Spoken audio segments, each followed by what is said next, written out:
We are back. Back. Welcome back to another episode of the ONJ podcast. Like, comment, subscribe. I'm your co-host Jeremiah.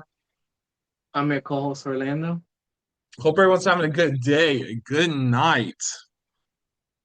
What we got first? I really wonder if you have a good day or a good night. When OKC lost Game 7 and did not advance to the NBA Finals.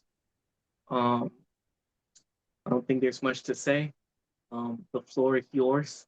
As a die-hard OKC fan, just run me down through your emotions as the clock went down. Um, no, I need let me wipe my head.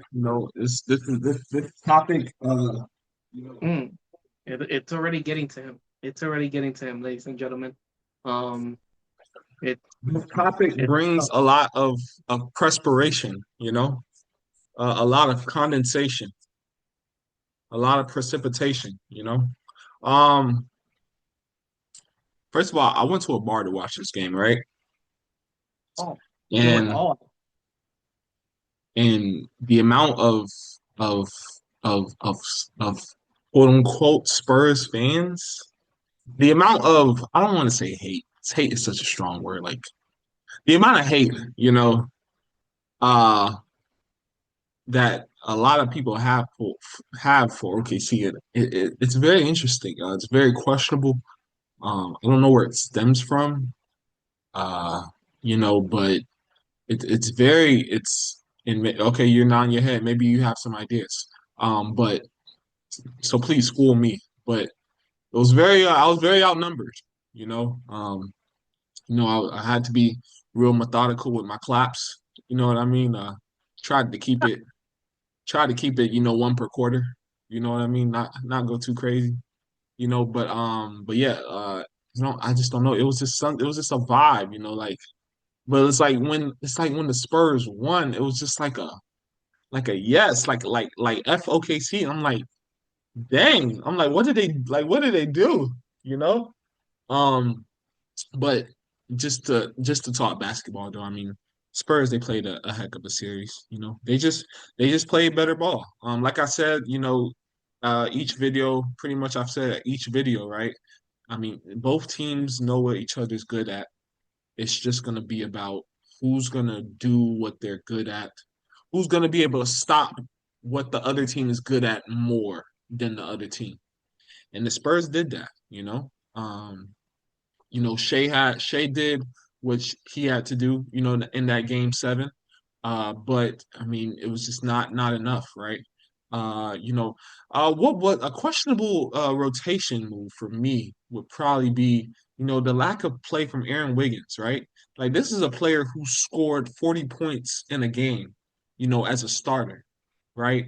And for him to get like no minutes at all, and it was just interesting to see certain players who were kind of core role players for the first championship last year, to see them not get as much playing time, even with AJ Mitchell down, even with Jalen Williams down, it's a bit questionable. Like Aaron Wiggins, like Isaiah Joe, I barely saw them, in that Friday game. I mean, was it no Saturday in that game 7 on Saturday, right? Like I barely saw them. So I don't even think they got any playing time, right? Of course, you see Caruso. You got to play Caruso, Kason Wallace. I seen more. It was just interesting because like with Jared McCain being such a new player, and he is a good player, but it just seemed like he was way more prioritized than some of the core championship members that you had. Like this is a player that's new to the system, new to the team, and he's kind of getting, the minutes that maybe you could have gave Aaron Wiggins, who has experienced a championship. You know what I mean? Like Jared McCain, he got hurt, his rookie year, so he didn't really get to the experience, playing in the playoffs. You know what I mean? Like he was just kind of put out there. And not to say he's a terrible player or anything, but to have somebody like an Aaron Wiggins, just sitting on the bench, it's a bit questionable, especially you pay him a 4-year, $40 million contract. and you have Jared McCain who's on a rookie deal. So why pay someone, what, close to maybe 12 mil a year just to have him sit on the bench, especially a young player, right? And then Isaiah Joe as well, getting no minutes. Like those two players get no minutes, but and I love Kenrich Williams, but like I mean, well, he didn't play that much, 6 minutes, but like I don't know if Caruso should have been playing 39 minutes. Like I don't like it's somewhere something should have been adjusted. Like I don't even know like the way Chet was playing, like should he have played 30 minutes? You know what I mean? Like let's get started on Chet. Like let's talk about Chet. Let's talk about That's what I let's, want. I've been holding my breath for this very moment right here. let's Because start on Chet. OKC has a problem. OKC has a big problem. And it's the fact that they have a 7-1 fraud starting for them. The fact that Two this man walks out here at 7 feet and scored 4 points and 4 rebounds. And he's about to get $41 million a year. It's absolutely diabolical. diabolical, hypocritical, symmetrical. Like it's crazy, man. Two shots. Two shots. Three 3 minutes of playing time, and you take the three minus the three and you add two shots. That's all you can come up with. I mean, it was bad, man. It was bad. It was spooky. It, It was it's also not like he played 33 minutes because he was providing you guys good defense because Wemby had 22. It felt like most of the time when I was looking at him, I don't think he was guarding Wemby. So like they put him on a smaller defender most of the time. And honestly, he seemed scared. He seemed lost out there. Um, I specifically remember a moment when Shea went up. I think he had a step back on Wemby, and it went in. And I'm like, Shea at 6 feet is not scared to go up against Wemby, but 7 foot Chet is like shaking in his own shoes when he sees Wemby. Like, yeah. what's happening here? Yeah, I knew we were losing this game when when Chet tried to take Wemby, off the dribble and then just fell down. I was just like, yeah, it's over. It's wraps. It's wraps from here. But like it was just interesting, like, and I don't know, but like what's interesting about this series is like usually Mark Daigneault goes deep in his rotation if he has like usually he gets creative, with his rotations, you know what I mean? So like that's what it was a bit concerning that Aaron Wiggins and Isaiah Joe get 0 minutes. Like 0 minutes. That's just a bit concerning. And then like Caruso goes 3 for 14. You're not like you shouldn't have to bank on Alex Caruso to win you a game seven. You know what I mean? So it was very questionable. I mean, I love Caruso, but like 14 shots. I mean, like I know I know you're giving him the green light, but geez, man. What makes me like what just kind of annoys me about this game is it wasn't even a blowout. So that's like that's where I'm getting at because it's like the game was very close throughout. You know what I mean? And it was just like it could have been avoided. Like I really think those two players, just even Aaron Williams, like I just think one of them they could have did something because I mean they could have helped. Like it was 12 or 35 from three. You know what I mean? Like 34%, which isn't like it's not, but think like shooting, like we really, really needed shooting. And I mean, like Kason Wallace was pretty much the only one that was able to kind of hit shots. And a big, humongous shout out to Kason Wallace playing till the end, till the final whistle, till that fourth quarter hit 0.000. That's how you got to do it. He had me thinking we're still in it. I mean, he hit like those last two threes in like under a minute. I mean, I was like, whoa, like, is this a comeback? Like he played till the end, till like the final whistle. You know what I mean? And Shea had a great game as well. I mean, 35. Like I said, I mean, Shea was gonna have to have 40 for for for the team to win. I mean, he was 5 points off, but like he was just gonna have to have that type of performance. I mean, he had a great performance, but it wasn't like it was a great performance, but it just wasn't like like a desperation, like fit like 50 point. Like he left it all out there, but it was just like just a little short. I mean, he just needed a little help, and it's just he just didn't get that offensive help, what I mean, from everybody. But yeah, it was Spurs are definitely they're a great team. It's interesting too because it's like last year, like it was fun, right? Like just watching OKC, doing interviews, what I mean, like doing interviews together, like even just the like even the like just sideline celebrations, what I mean, like just all that, right? And it's like it's almost like the Spurs kind of took that same. It's like they used the same method. They like and kind of recreated that in San Antonio a bit too. You know what I mean? Like a great mix of vets. You know what I mean? Like De'Aaron Fox, he's pretty much a vet, right? Harrison Barnes, like even Luke Cornett getting chased down blocks. Like, what are we talking about? Like crazy. Like, On Luke who? Cornett, huh? Who? On who? It was on Hartenstein. Crazy. Was that a joke? Like, was that a joke I missed? Did I miss did I miss Cornett Hartenstein? Like what?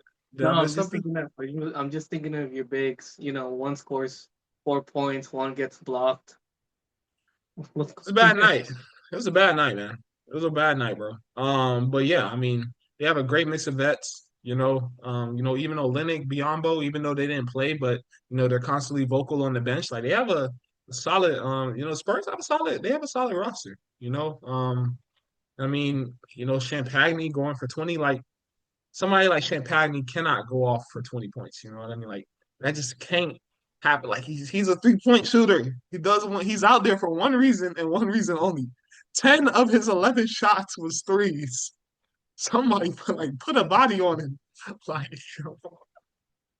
like put a body on. I mean, I know you gotta. Can't I put know a you. I body. know. Huh?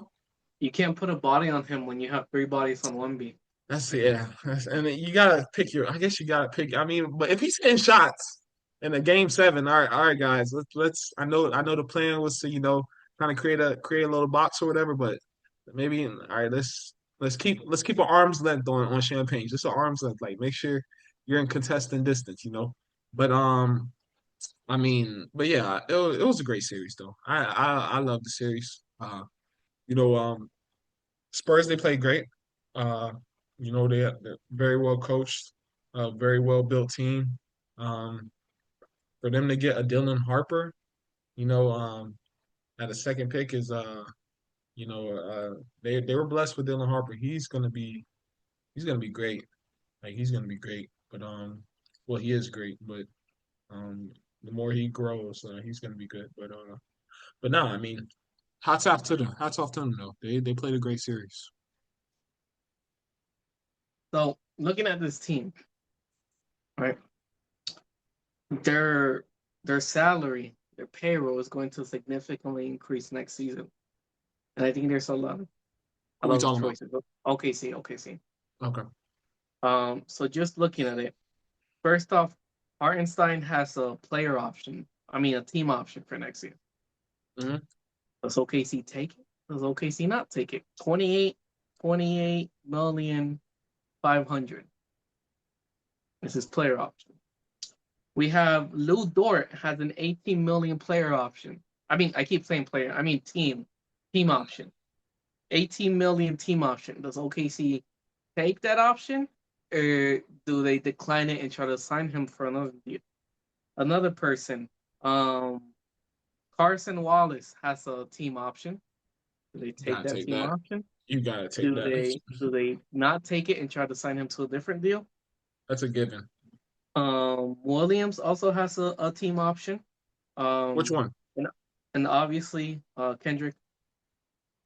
Um, Okay. and also some of your rookies that are more that have a team option this year and the following year, which is like McCain, uh, Topic, all that. But the biggest thing is you're getting $41 million added to your payroll from Chet and J Dub. Oof. So seeing as how this team is now gonna be, they're gonna go from this season being at $186 million for their payroll to next year going to 250. Pretty sure that's well above the second apron. Yeah, I was about Do to say, you what are the aprons? Yeah. do you believe? I have to double check the aprons. But while I do that, I want to ask you this question: do you believe that OKC will try to either one run it back one more time with this team and eat that second apron, or there are significant changes coming, and what could they be? Definitely change is coming, for sure. I mean, you don't have enough, right?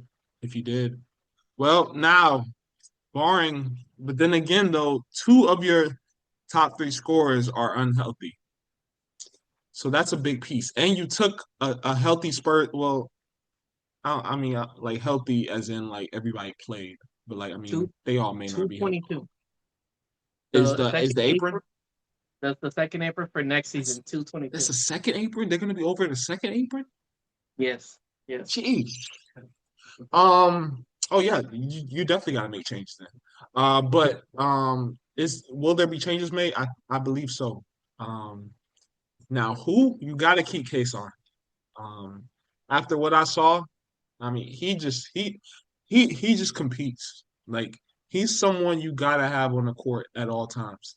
Now why McCain was starting over him in certain games? Like I like Mark Dano must love McCain. Cause like, and I mean, McCain's he's a good shooter, you know what I mean? But there are some moments where when he has the ball in his hands and he has to like make decisions, it looks a little Stefan Cashless, you know what I mean? But I think I think you got to keep Case on. He should have been starting those games that McCain was starting. I don't know why. I don't know. Like, if it ain't broke, don't fix it. Like Kason always started when Lou Dort. I mean, when Jalen Williams was out, he always started. I don't know what was the need to change. Is is Case on his rookie deal still? Still, yes. Yes. Okay. So So if that they team take the option is gonna, option, if huh? they take that team option, then the year after he would be restricted. I think so. You guys can still match. Mm-hmm. The only Yeah, one, Lou Dort, is that team option for 18 million. That's the one that I feel like that's the questionable one. Do they take it? Do they try to not take it to then get him to resign to another deal? Maybe a deal that's more team friendly, a deal that's like more long term, so they can keep him, stuff like that. I could see that happening. I just don't know because the way it's questionable, you know. Because let me go back to I don't know if you have Hartenstein's it up. another one. Hartenstein's another one. Just because he has Hearts, that team option, and you guys have no center, because yeah, you have a 7-1 fraud, getting paid seven, 40, seven 41 one four. million and not get any rebounds. It's crazy. It's crazy. I wonder if this is like another Jared Allen situation. Like it's the lights were too bright. Like you know what I mean? Like I remember it's that. like I wonder if it's but uh I don't know. I think it's interesting because I don't know if Lou Dort is a prior because really with Lou Dort from my synopsis of watching him play and how Dagnall uses him, if his shot is on, he's gonna play a lot. If his shot is not on, he's probably gonna sit the bench for a little bit in like crunch time games, like in playoff games. Like that's what I get from it. You know what I mean? So do you like risk second tax apron for that type of production? You know what I mean? But then again, it's like you not going deep into your bench to use Joe and Wiggins on a game seven. how do you really feel about those two players? You know what I mean? Like, do you really believe in them, or are they trading, or are they tradable? Like, you know what I mean? Like, I really like I'm a stand. Like, they should have got some type of minutes. Like, they're championship. Like, they're champions. Like, they're NBA champions. Like, you need your guys out there that's like been through this before. Like, you need guys that you know you're gonna be able to depend on. Like, you know what I mean? You know, like, you gotta score points. So with a game like this, like, you gotta score points, and those two can score points. So like, I just it was weird. I don't know. It was just something was off. Like, you know, like, it just wasn't like, I mean, let alone Chet, but it was interesting. But do they keep Dort? Um, I'll say no. Um, just cause I just don't see I think a team that probably values I think a team that like value that needs that role, like a defensive stopper, I think like that could probably be more like, I don't know if like OKC, he's more of like a luxury, you know what I mean? Because it's like he can stop the other teams, opposing best players, but it's almost like it's almost but on the offensive end, it doesn't really balance out. You know what I mean? Like, doesn't really balance out. And then if he's not hitting his shots, you're gonna bench him anyway. Like, you're not gonna play him if he's not hitting shots. You know what I mean? So like, that's gonna be a little questionable. 'Cause, I mean, Kason Wallace, he's a great defender and he hits shots. You know what I mean? So it's like, you have that, and then Kason. I think they're like the same height too. I believe like Kason's 6'3", so Lou Dort's maybe like 6'4" or something. Yes, he's 6'4". So they're not too far in height as well. So maybe you keep Kason on that rookie deal, and then sign, and then you extend him. Or you could even extend him now. And just and take up that rookie deal. And then find. And I think someone will love Lou Dort just because of what he does, but now the thing with Lou Dort does, he is like the only Draymond person on the team. Like, the one who does like those antics, like the one who like, you know what I mean? Like, just headbutt you for no reason, you know what I mean? Or untuck your jersey, like that type of stuff, you know what I mean? And like gaslight. Like he would gaslight, players. Like, he does that a lot, and he's good at that. And it is mental warfare. So he is probably the only player on the team besides maybe Hartenstein that like, well, I think he's like really the only one on the team that's like consistent with that type of thing, and I think that's very valuable. You know what I mean? It, like, brings an edge. But then again, I don't think our team is that type of team. You know what I mean? But I mean, it is cool to have somebody that does that. But yeah, I just like when he's a luxury. You know what I mean? And like, I think whatever happens with Hartenstein, I think will depend on how the development. I think the development of Sober, the dude from Georgetown who hasn't played, but like, has been on the bench. I think his development will tell me a lot of what they do with Hartenstein. Like, if they kind of get rid of Hartenstein, then maybe they trust, what they see from the rookie. Interesting. Interesting. Because You really it's think the development of him would decide what they do with Hartenstein? Because I feel like their biggest weakness right now is that center position. mhm. Obviously, there's a certain someone who's not fit to be a center, and Hartenstein's the only real center that they kind of have. So, like, that's a big question mark, I think, for you guys walking into the So season. What do you you think? see Jalen Williams as a four. Huh? You see Jalen Williams as a four. I mean, height wise, is it how tall Yeah, is he's kind of short. Well, he's not yeah, short, but like center, but like center center short, wise. center wise Yeah, short. because Yeah, he's 6'9", yeah, yeah. Well, I and could, I don't know, does he look 6'9"? Maybe 6'8", 6'7". Like, and you need like a real good grab rebounds type of center. and the thing about Hartenstein though, he's not really that like kind of big too as well. You know what I mean? So that's interesting as well. So I'm curious to see what Sobert does. Like I don't know. Like he's interesting, and I wonder if he's actually good. I wonder what that does to Jalen Williams because I love Jalen Williams. Like he's a great like he and he's kind of like that Lou Dort as well. Like he talks, but he's more like a talker. Like I don't think he really does too many antics, but he's like a talker. Like get the crowd going, get the team going. Like so you need like camaraderie guys like that, on the squad. So I do appreciate that. But yeah, I don't know. And maybe I need to take that back too. I think I Hartenstein is valuable. Like you're right. You do bring up a great point. He is pretty much the only center on the squad. But I don't know. I do think like with Sobert though, because for them to take him that high, I mean, well, just because they took him that high doesn't mean he's going to work out. I mean, look at what the Hawks. Zachary Lisachet, voulez-vous danser, like it's like he's like he may not like be like he's taking some time to work out as well. So you don't know, but I don't know. Sam Presti hasn't missed though, so I'm gonna see what he does. He gonna cook something up this summer. No, I know he is. Who's the other person? You said Lou Dort, Isaiah Hartenstein, and who Well, as a else? team option, Yeah, is I it somebody just else you got off. said? I think I said Carson Wallace is the other big one. Oh yeah, no, yeah. Oh, that's a given. No, what?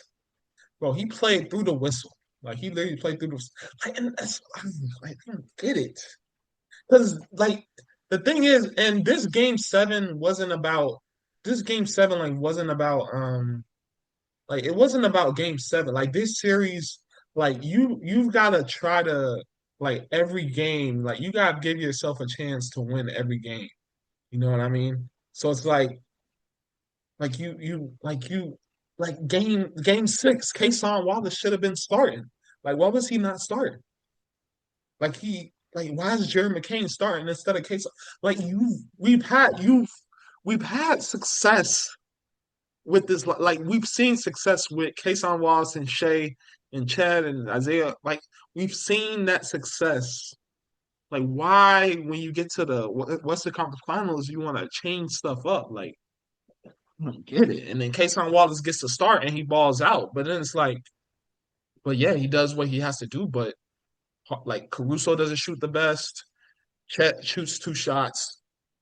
Hartenstein misses, goes 2 for 7. Like it's too late. You know what I mean? So I don't know. I You don't know you if he want to was hear just some, trying.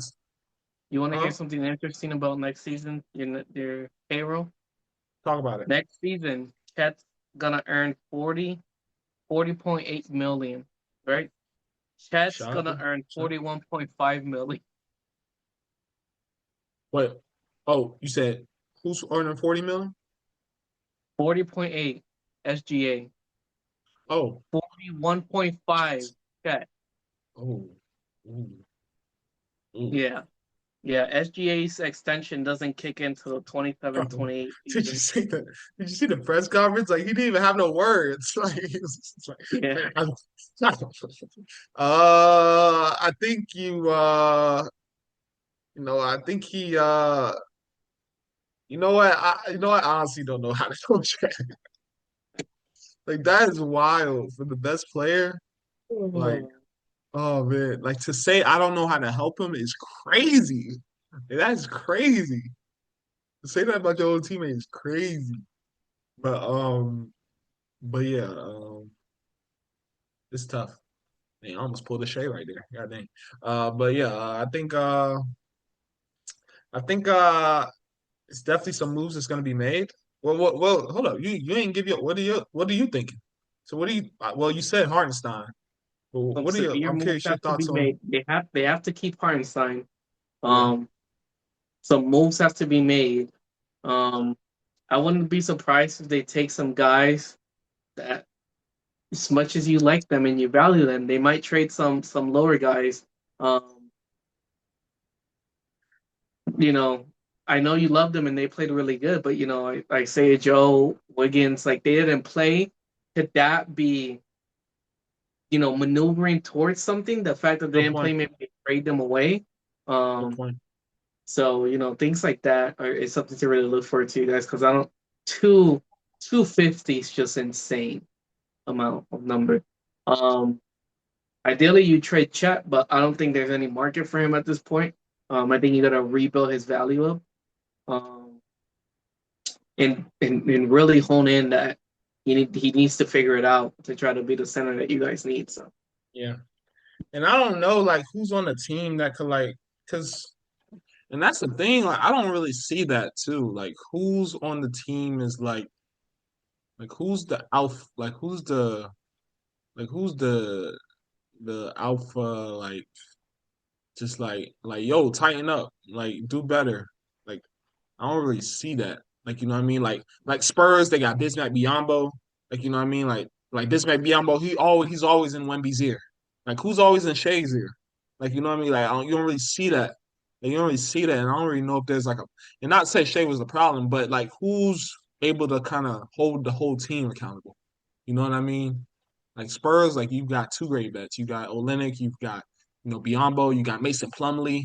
Like Spurs are not short on vets. Like, you know what I mean? So Wemby has a plethora of resources to go to, you know. But I think OKC, they're just so like I think it was great, for them to be so young and win last year. But I think with them being so young, it's also kind of easy to kind of enjoy it, like sip your own Kool-Aid, like kind of get complacent. You know what I mean? Like we're young, like we're the stuff. Like you know what I mean? Like we're those guys. Like we can't be stopped. You know what I mean? Not to say that's what it did, but it could happen, right? Like it could happen. But if that could happen, if there's no like loud voice, like a Udonis has, like you know what I mean? Like if there's not a Udonis, if there's not a Draymond, like if there's not a, you know what I mean, a Bismack Biyombo, a like CP3.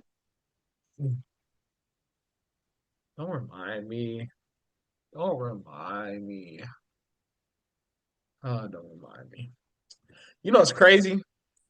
I don't know. CP3, I think, like, I hope he goes down, like, with CP3, I hope he goes down as, like, not only, like, of course, he's going to go down as one of the great PGs, but how he helps, I don't want to say create stars, but how he helps, I don't know, what's the word, nurture, maybe?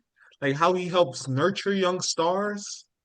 You know what I mean? Like, with Shay, like what he did with Shay, like you see in the interviews and you see clips like Shay's always saying like CP3 kind of helped his confidence, like you know what I mean, like watching CP3 do it, like you're on the court watching CP3 do it, watching CP3 carry you, to a playoff series, almost beat the Rockets. You see him almost carry you through a playoff series.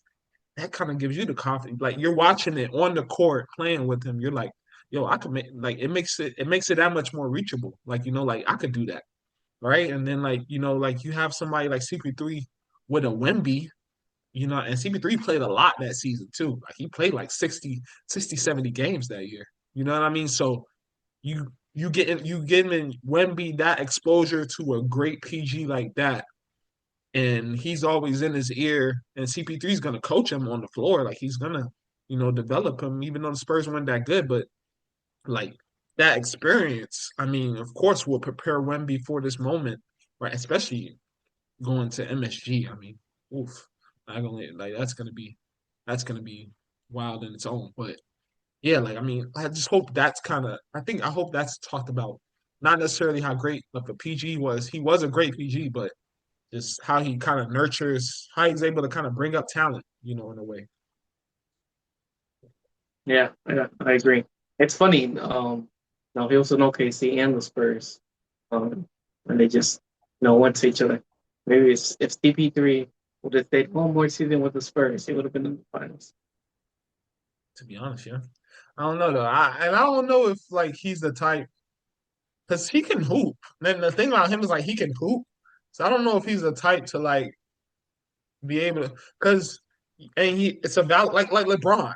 Like you know what I mean? Like LeBron, like you don't really see LeBron get into a point where he's a vet on a team. Like you know what I mean? Like he's always ready to compete. Like no matter what. Like he's always ready to start. Like I don't really see CP3 in that type of role too. Like you know what I mean? Because it's like it's valid for him to want to be able to start because he still can produce, right? Like he did produce with the Spurs, even though he was that old with Wemby, like he did produce good numbers for that team, But then it's like Chris Paul, like we got a lot of young guys on the squad that we got to develop. You know what I mean? Like why don't you coach them up? You know what I mean? Like instead of like just take a load off. But maybe with him though, like it's like I could still hoop, which he can. But then it's like, is that what's best for the team? I wonder if that's what happened with the Clippers too. Like you know what I mean? Like they were trying to like put him in a role of like a vet, like a Udonis type thing, but it's like, yo, look, I'm better than these guys. Like let me go out and hoop. You know what I mean? And but then it's like, he starts to run the practices, and then it's like, but maybe he just can't turn it off. You know what I mean? Like, but yeah, though, no, that's a great point though, because I mean, both those teams, he had great impacts on. I'm sure he had a great impact on Wemby, but I know he had a great impact on Shea, and see both of those guys go at it. It's gotta. I know that's probably gotta feel good for him. Yeah, yeah, I agree. It's good to have him share his knowledge and competitiveness to kind of elevate these two players. Yeah, and then also what I was thinking too with this game is like, I mean, of course, I wanted OKC to win, but then it was just like this is like the perfect thing for the NBA to have Wemby in Madison Square Gardens, Mm. prime time. Them, Like, them, them getting tickets for like $9,000 or something crazy like that was like get out of here. Stop it. that's what I saw. I mean, it might have been like the moment of the game. It probably went down by now. Um, I No, thought there was some tickets that was like $9,000. They're probably still pretty high for Madison Square Garden to get in right now, but they're pretty high last time I looked at it. In the last report, well, last report I saw. I'm not even gonna dare to go to Ticketmaster to see what the actual price is. I just went off the report. That's what you yeah. find. Nosebleeds starting at 4,000. Yeah, That's yeah. game three. You know what's interesting though? You think there's people that's like already purchased game six or game seven? Like, you know what I mean?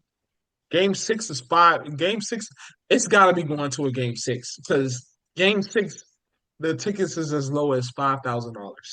It's got to be going to a game six. As low, as low.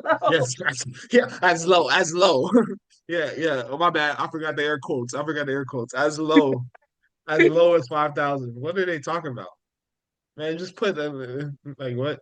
Yeah, so nosebleeds are 5,000. There's some, and that's third level's 5,000. There's some second level that's 6,000.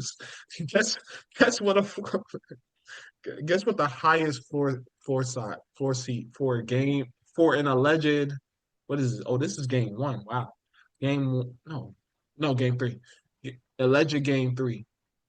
Well, no, game three's gonna happen. So Magic King. guess I know right? I'm tripping. Well, Guess what? courtside Yeah, like what's the highest court size seat you think? 20. Times five.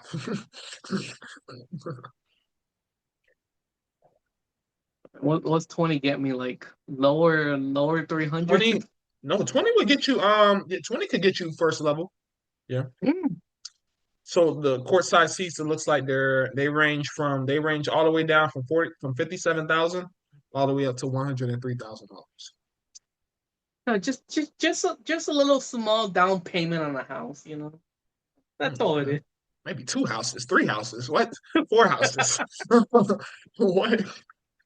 But nah, but yeah, that's what it's looking like. So yeah, it's gotta be going to game six. All that money you gonna be missing out on. I mean, what? Like what? It's gotta be. I mean, come on. It's a business. It's a business we're running, bro. Get NBA Finals is in Madison Square Gardens, bro. To be fair, all those court seats is gonna be like straight celebrities. We've already saw it with all the previous Knicks game. It's like probably the first court side and maybe like two rows up are gonna be straight celebrities. I wonder if they actually pay the full price though. Like, you know what I mean? Like, Probably, mm, probably. They're your highest paid customer. Because they bring some value too now. Like they bring some value. Like they bring some. You know what I mean? Like they bring some If value too anything, in I feel terms. like they get first dibs, like Mhm. dibs to be able to get those front row. Maybe it's like, and also maybe it's the ones that they post. I think maybe those are the ones that get discounts because sometimes the Knicks do post certain celebrities.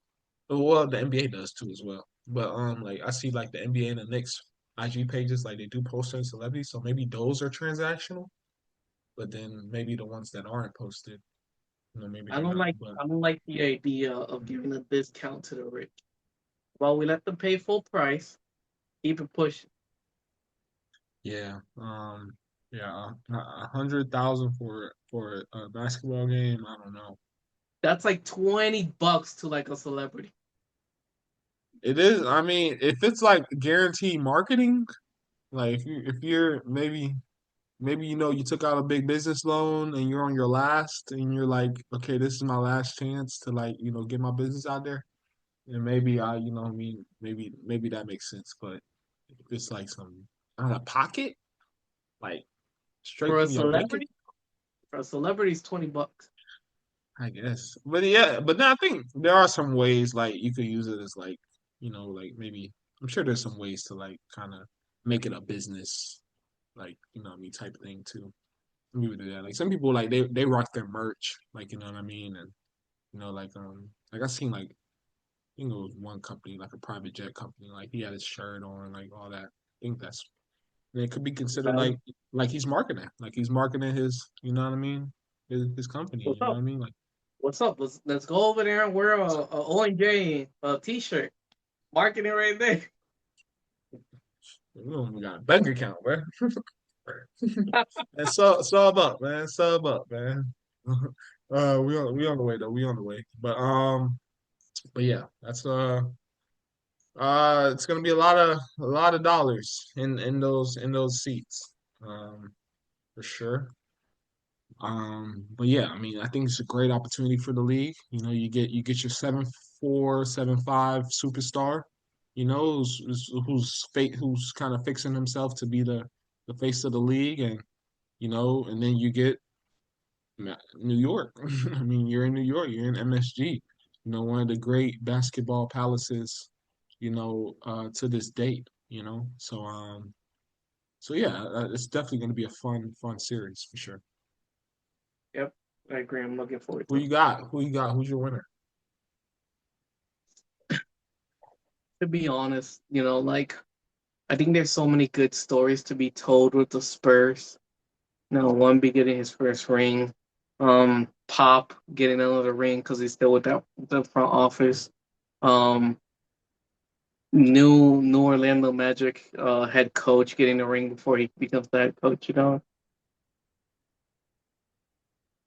What are you You gonna just say? had to throw that in. Hey, you gave me a hiccup. Oh, you just had to throw that in there, huh? That's like that Drake. That's like that Drake meme of him in the Kentucky film session. Got it. Just saying like he's a part of the team or something. Oh man, what? Oh man, you had me. You had me two thirds of the way. But yeah, are you gonna watch Scary Movie? Am I gonna watch Scary Movie? The new one? Yeah. Yeah, it's gonna be crazy. I thought I got spooked because I thought it was gonna be because in the marketing I kept seeing only in theaters on June 9th, and maybe I'm tripping. I thought it kept saying only in theaters on June 9th. I'm like, what? It's only gonna be in theaters on Friday? But maybe or I mean not Friday. What was it? It's dropped June 5th. Only in theaters on June 5th. So then I was like, what? It's only gonna be in theaters on June 5th. But maybe it was worded wrong. I don't know. I thought it was only gonna be in theaters for one day. That's why I got a little spooked. But nah, but then I seen the theater like in I guess they had future dates as well. So that was cool. But yeah. No, I think but yeah, okay, so Spurs. That's what I was gonna bring up. Did you see the my bad segue. Okay. So did you see the side by side of of Tim Duncan in his third year and Wemby in his third year. I did not. I'm gonna have to look So at that. so apparently all their things are identical. But the only thing that they reworded, like their accomplishments this year, are all identical. I think Tim Duncan was maybe defensive player of the year, and Wemby was. Um, I don't know. You got their stats like their accomplishments are very similar. And Tim Duncan beat the Knicks in his third year in the finals. So the Spurs Oh, beat I the saw Knicks. that. Like a And yeah, yeah, 99 that win. yeah. So they're saying like, hey, like Wemby could if Wemby beats the Knicks, well, if not Wemby, if the Spurs beat the Knicks, their accomplishments will be identical. The only one that they kind of flipped around is the rival team. So I guess they said each of them beat a rival team in the playoffs, I guess, on their way to the conference finals, things like that. Which is, I mean, which that could be subjective, but I see what they were getting at though. But nah, yeah. So if the Spurs win, their accomplishments will be identical. So you bring up those 3 points. I mean, I mean the Sweeney one, it's left field, but I'll let it rock. I'll let it rock. But besides the Sweeney, besides the Sweeney one, like you, you bring up some good points. So that'll be interesting to see if that comes to fruition. Um, I don't know.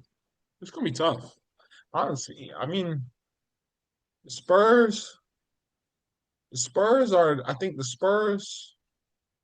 I don't even know if they're the better team. I think they're a deeper team.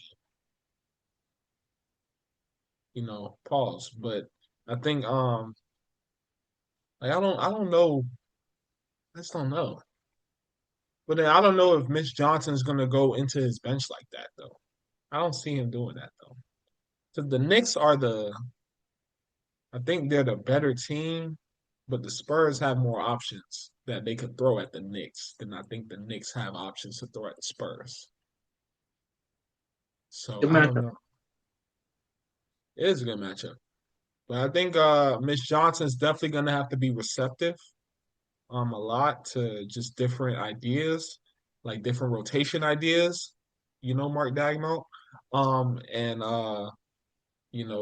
just be flexible, right? Because the same seven guys, you may have eight guys. You may have to go to an Olenek.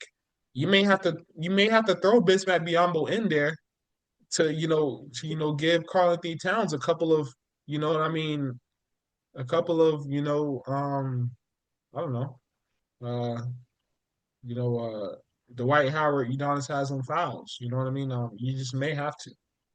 Hopefully, you don't have to do that, but you just Good point. Good point. I can see it. because I think you're definitely gonna. I mean, and I don't really know if the Spurs. I don't even know if the Knicks have that, but the Spurs, you definitely have that option if you want to kind of slow pat a little bit, like kind of what Hartenstein was trying to do with Wemby, and just leaning on him and things like that, like just trying to, just tire him out. Like you want to like maybe do the same with Cat, you know, not to say, not the, saying that's the best option. We want to keep it ethical, but there's always that option. Also, the reminder that I think is going to be interesting. Mitchell Robinson has a broken pinky. I think it was pinky, or some finger. I heard that he's still going to play through it, but that could affect the way he plays, and seeing that's how he's their backup big. Um, Seeing it's going to be interesting how they handle one B, seeing as how it's going to be mainly on Cat to do it. Yeah, yeah, that'd be interesting too. Yeah, I'm curious to see how that. I wonder how that would affect him because I mean he's already like it's tough for him to shoot free throws. So like I wonder how that would affect him, you know, in other aspects of the game as well. So that'd be interesting to see too. But yeah, no, we have a great series ahead of us. Game one Wednesday. Get your popcorn. Um, yeah, I think it'll be a good one, especially in New York. Yeah, I mean, it should be a good one. Yes, sir. Yeah. But we appreciate y'all tuning in. Like, comment, subscribe. Uh, turn on post notifications. Watch our old videos. Comment down below. Follow us on all socials. And we'll catch you in the next vid. We out.